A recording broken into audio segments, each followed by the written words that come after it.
بسم اللہ الرحمن الرحیم۔ صحیح بخاری حدیث نمبر 67۔ عبد الرحمن بن ابی بکرہ سے نقل کیا، انہوں نے اپنے باپ سے روایت کی کہ وہ ایک دفعہ رسول اللہ صلی اللہ علیہ وسلم کا تذکرہ کرتے ہوئے کہنے لگے کہ رسول اللہ صلی اللہ علیہ وسلم اپنے اونٹ پر بیٹھے ہوئے تھے اور ایک شخص نے اس کی نکیل تھام رکھی تھی۔ آپ صلی اللہ علیہ وسلم نے پوچھا، آج یہ کون سا دن ہے؟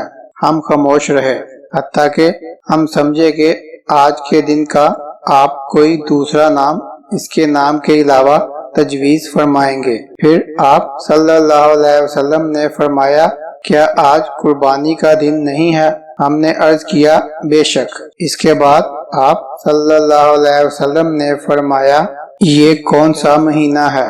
ہم اس پر بھی خاموش رہے اور یہ ہی سمجھے کہ اس مہینے کا بھی آپ اس نام کے علاوہ کوئی دوسرا نام تجویز فرمائیں گے۔ پھر آپ صلی اللہ علیہ وسلم نے فرمایا، کیا یہ ذی الحج کا مہینہ نہیں ہے؟ ہم نے عرض کیا، بے شک۔ آپ صلی اللہ علیہ وسلم نے فرمایا، تو یقیناً تمہاری جانیں اور تمہارے مال اور تمہاری آبرو تمہارے درمیان اسی طرح حرام ہے جس طرح آج کے دن کی حرمت تمہارے اس مہینے اور اس شہر میں ہے۔ بس جو شخص حاضر ہے اسے چاہیے کہ غائب کو یہ بات پہنچا دے، کیونکہ ایسا ممکن ہے کہ جو شخص یہاں موجود ہے وہ ایسے شخص کو یہ خبر پہنچائے جو اس سے زیادہ حدیث کا یاد رکھنے والا ہو۔